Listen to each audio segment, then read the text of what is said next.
really well done, just how I imagined it. The sets were absolutely perfect. Yeah, they were, weren't Like they? that village, what's the name of the village in the beginning? That set is come straight out of the book. And that's probably even a real place. That is fantastic. Yeah, defo. Like the joke shop, Friend George's joke shop. Did you like that one?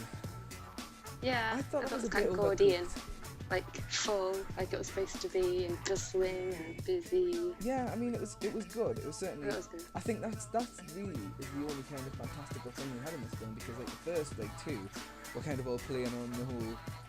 Ooh, it's Hogwarts, it's magic, everything's moving stairs and Oh god, I shit. hate the first two. And They're all there wasn't shit. any of that in this film. I It can't was more stand about, the first hey, two. look who's getting off with like Romilda Vane or whatever. Yeah, that's true. It was more about like the kind of teenage act. Their personalities. Isn't what she called Hermione? Emma Watson. She is the best person at looking sexually frustrated. Really? Do you think so? The whole film, she did nothing but look sexually frustrated. She was good. I liked it when she was sort of drunk after the butterbeer. I thought that was good. She was good acting then. I didn't think Butterbeer was alcoholic. I didn't, but apparently so. But then they did order must be. wine with the butterbeer, I think. So.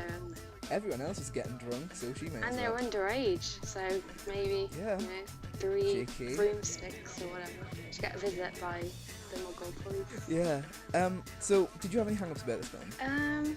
Probably. I can't actually think of them right now. Did you have any hang-ups? I think my major hang-up with this film is that there wasn't a lot of subtlety in it. Like, Oh, I like I mean, that everything was really clearly like you were saying about the Fred and George shot. The shot of that. I mean, I agree the cinematography was top notch, but the contrast, the color contrast, was just a bit like it's a bit obvious. Yeah, that was supposed to be. It's Fred George supposed to be all gaudy and in your face and like They're hilarious. terrible And all. actors. No, they're not terrible because do you know what they can do? Do you know what they can do?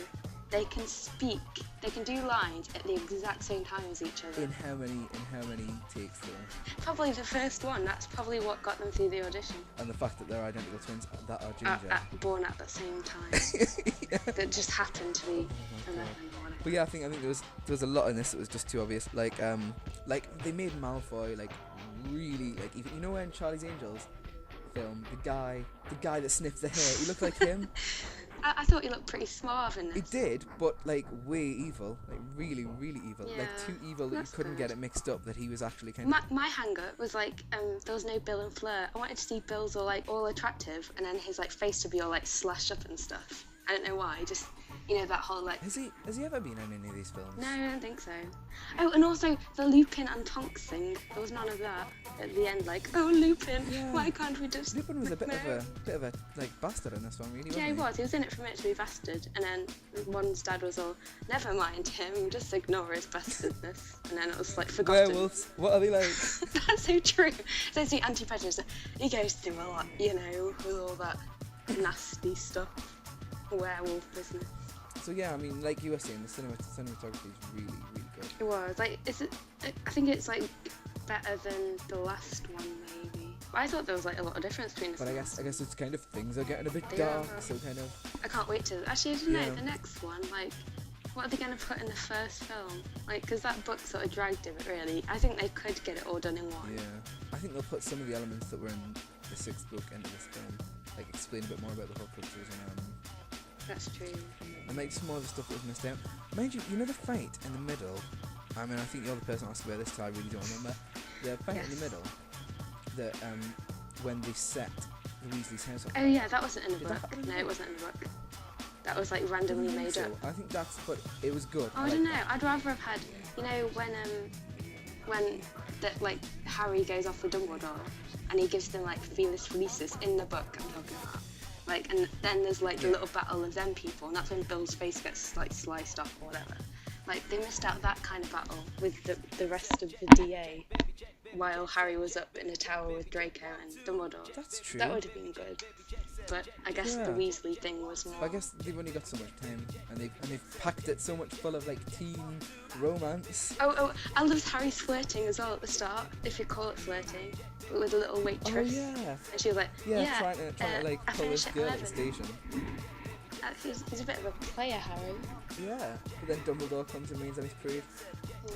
And also, I found it a bit weird that Dumbledore was like, so, you and Hermione, like, why would Dumbledore be interested in his, like, relationships, really? Well, we know that Dumbledore is apparently gay. Yes, he is, isn't he? Maybe he wants a bit of Harry.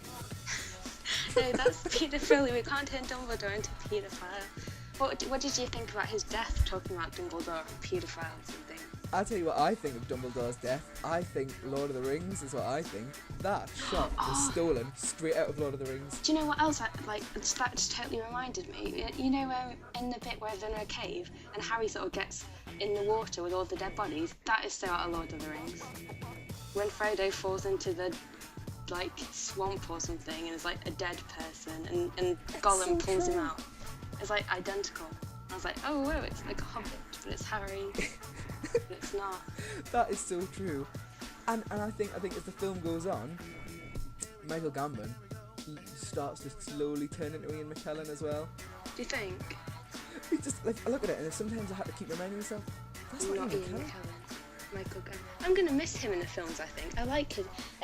I'll be back because he comes back in like dreams, doesn't he? Yeah. Oh yeah. Oh, sorry. True. Spoiler alert. Oops. Who cares? Yeah. The information's there, people. You go read it. This book's shit anyway. You're gonna be disappointed reading it if you haven't read it right. Yeah. But yeah, when he fell off that tower, that was so like, you know the bit where Gandalf goes like, fly you fools, and then falls down? Oh yeah. That was so stolen from there. And you know what? Do you know what the stupid thing is though? Even though I've read the book, and at the end, you know when Snape is like, shh, to Harry, as if I'll go up and sort it. I sort of trust Snape then. I sort of think, maybe he will. Maybe he'll actually like help Dumbledore, even though I know he's gonna kill him. And then why it went through my head like, maybe he will, and he'll kill Draco, and suddenly go, Dumbledore, I'm here to help you.